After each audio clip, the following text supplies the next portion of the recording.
Hi everyone, welcome back to Learn Easily channel. The Solitary Reaper by William Wordsworth.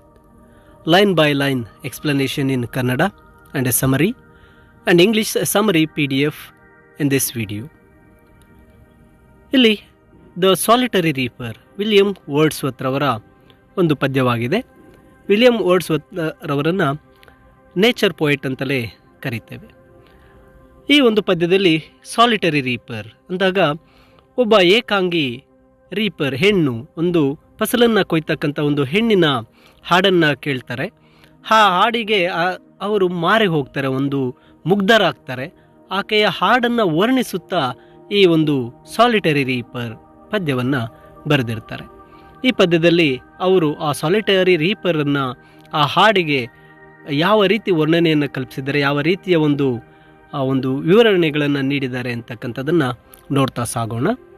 ಮೊದಲಿಗೆ first ಸ್ಟ್ಯಾನ್ಸದಲ್ಲಿ ಹೇಳ್ತಾರೆ, be hold her single in the field yon solitary island lass reaping and singing by herself stop here or gently pass.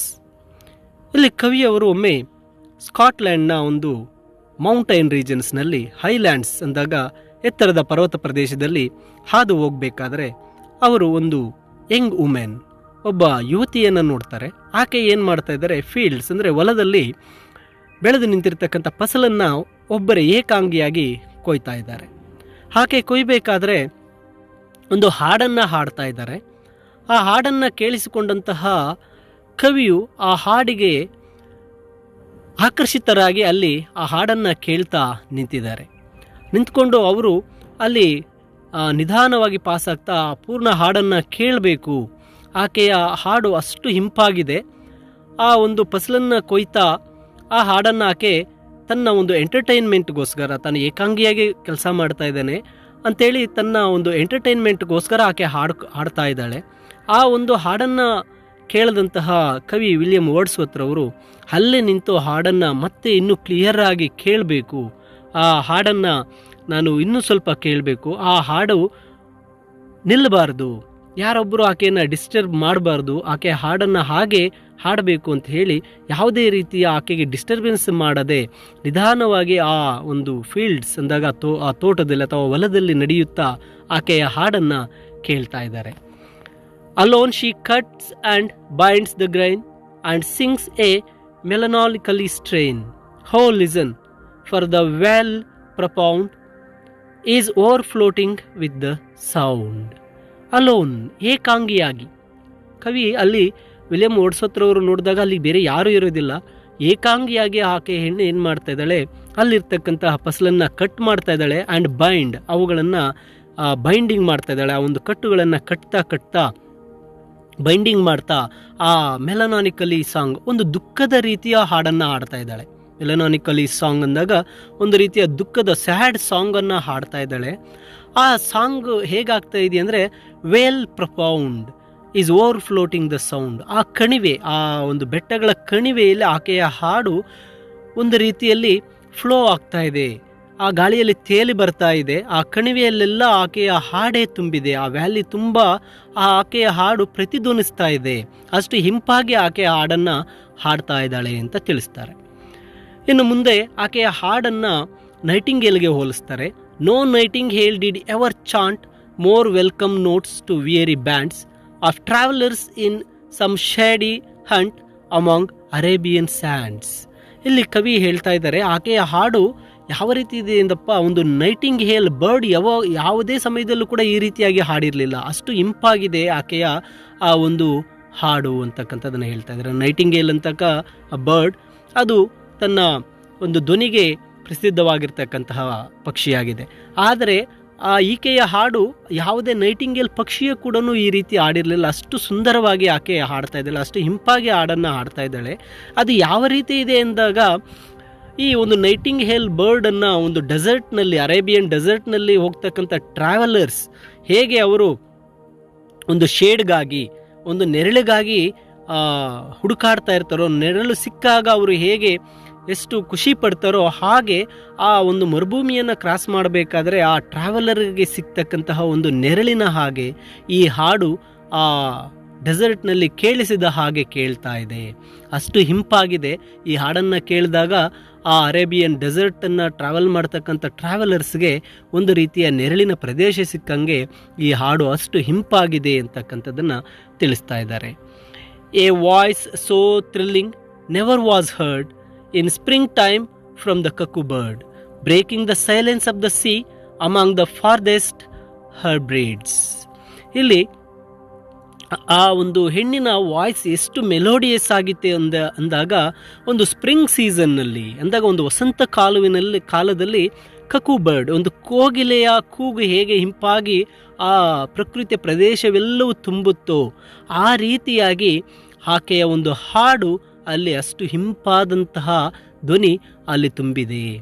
ವಸಂತ ಋತು ಅಂದ ತಕ್ಷಣ ನಮಗೆ ನೆನಪಿಗೆ ಬರತಕ್ಕಂಥದ್ದೇ ಕೋಗಿಲೆ. ಆ ಕೋಗಿಲೆಯ ಕೂಗು ಹೇಗೆ ಪ್ರಕೃತಿಯಲ್ಲಿ ತುಂಬುತ್ತೋ ಹಾಗೆ ಈಕೆಯ ಹಾಡು ಆ ಒಂದು ಪ್ರದೇಶವಲ್ಲೆಲ್ಲ ಹರಿದಾಡ್ತಾ ಇದೆ. Breaking the silence of the seas among the farthest Hebrides, ಎಲ್ಲೋ ದೂರದಲ್ಲಿರ್ತಕ್ಕಂತಹ ಒಂದು ಸ್ಕಾಟ್ಲ್ಯಾಂಡ್ನ ಐಲ್ಯಾಂಡ್ಸ್ ದ್ವೀಪಗಳಲ್ಲಿ ಈ ಒಂದು ಹಾಡು ಕೇಳ್ತಾ ಇದೆ.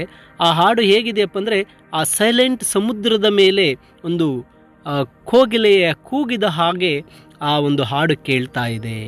ಆಕೆಯ ಹಾಡು ಅಷ್ಟು ಹಿಂಪಾಗಿದೆ.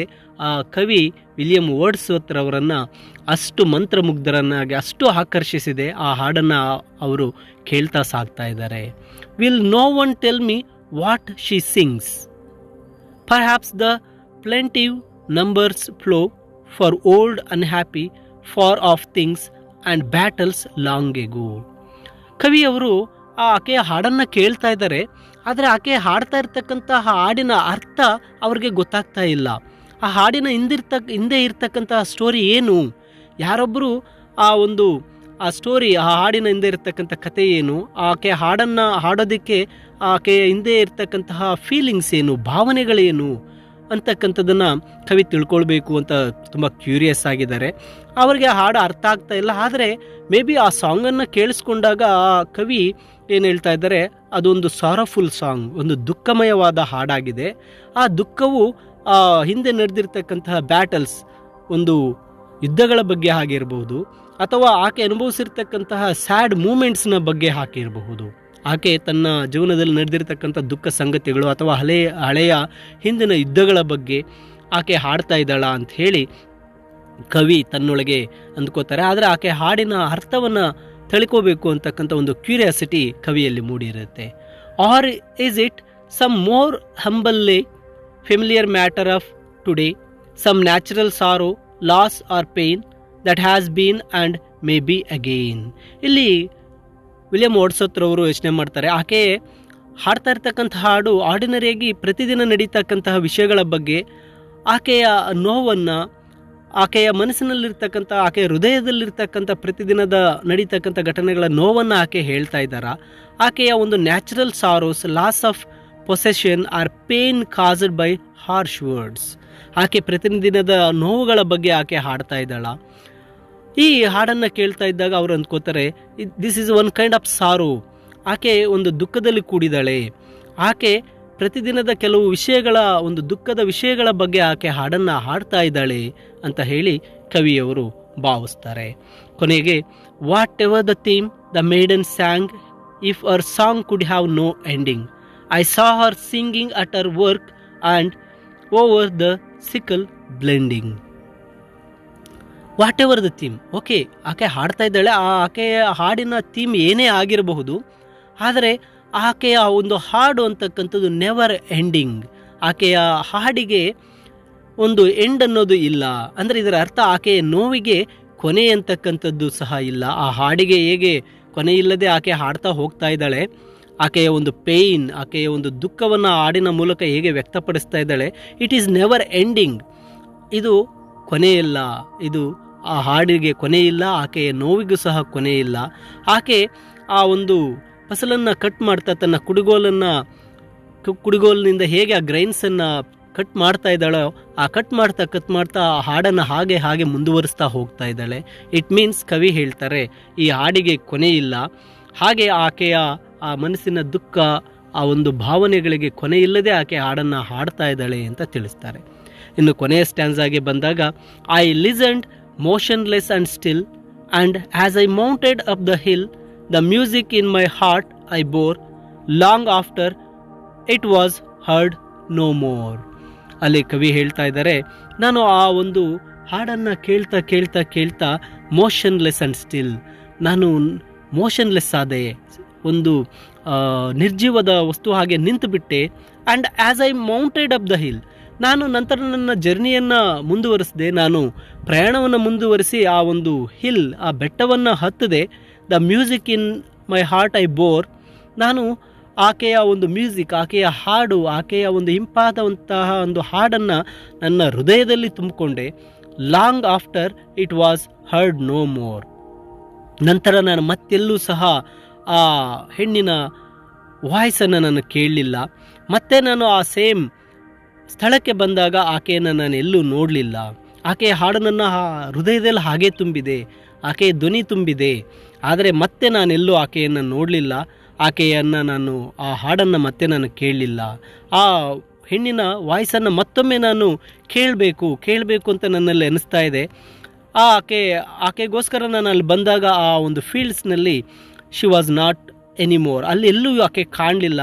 ಮತ್ತೆ ನಾನು ಆ ವುಮೆನ್ ವಾಯ್ಸನ್ನು ನಾನು ಕೇಳೋಕ್ಕೆ ಆಗಲಿಲ್ಲ, ಮತ್ತೆಲ್ಲೂ ಸಹ ನಾನು ಆ ರೀತಿಯ ಒಂದು ಹಾಡನ್ನು ನಾನು ಕೇಳಲಿಲ್ಲ ಅಂತ ಕವಿ ಹೇಳ್ತಾ ಇದ್ದಾರೆ. ವಿಲಿಯಂ ವರ್ಡ್ಸ್ವರ್ತ್ ಈ ರೀತಿಯಾಗಿ ಒಬ್ಬ ಸಾಲಿಟರಿ ರೀಪರ್, ಒಬ್ಬ ಹೆಣ್ಣು, ಒಂದು ಯುವತಿ ಹೇಗೆ ತಾನು ಫಸಲನ್ನು ಕೊಯ್ತಾ ಹಾಡ್ತಾ ಇದ್ಲು, ಆಕೆ ಒಂದು ಹಾಡು ಒಂದು ನೈಟಿಂಗ್ ಹೇಲ್ ಬರ್ಡ್ನ ಒಂದು ಧ್ವನಿಗಿಂತ ಇಂಪಾಗಿತ್ತು. ಆಕೆಯ ಹಾಡಿನಲ್ಲಿ ಆಕೆಯ ನೋವು ದುಃಖಗಳನ್ನು ತುಂಬಿಸಿಕೊಂಡು ಆಕೆ ಹಾಡ್ತಾ ಇದ್ದಾಳೆ ಅಂತ ಭಾವನೆಗಳನ್ನು ಹೇಳ್ತಾ ಈ ಪದ್ಯದ ಮೂಲಕ ಆ ಒಂದು ಸಾಲಿಟರಿ ರೀಪರ್ನ ವರ್ಣನೆಯನ್ನು ಮೂಡಿಸಿದ್ದಾರೆ. ಇದು ಕನ್ನಡದ ಸರಳವಾದ ಒಂದು ಸಂಕ್ಷಿಪ್ತವಾದಂಥ ಸಾರಾಂಶ. ಹಾಗೆ ನೀವು ಸ್ಕ್ರೀನ್ನ ಮೇಲೆ ನೋಡಿರ್ತಕ್ಕಂತಹ ಈ ಒಂದು PDF ವಿಡಿಯೋದ ಡಿಸ್ಕ್ರಿಪ್ಷನ್ನಲ್ಲಿದೆ, ನೀವು ಡೌನ್ಲೋಡ್ ಮಾಡಿಕೊಳ್ಳಬಹುದು. ಹಾಗೆ ಈ ವಿಡಿಯೋ ನಿಮಗೆ ಇಷ್ಟ ಆದಲ್ಲಿ ಒಂದು ಲೈಕ್ ಮಾಡಿ, ನಿಮ್ಮ ಸ್ನೇಹಿತರಿಗೂ ಸಹ ಶೇರ್ ಮಾಡಿ. ಇನ್ನೂ ಹೆಚ್ಚಿನ ವಿಡಿಯೋಗಳನ್ನು ನೋಡಲು ಲರ್ನ್ ಈಸಿಲಿ ಚಾನಲನ್ನು ತಪ್ಪದೇ ಸಬ್ಸ್ಕ್ರೈಬ್ ಮಾಡಿ ಅಂತ ತಿಳಿಸುತ್ತಾ ಎಲ್ಲರಿಗೂ ಧನ್ಯವಾದಗಳು.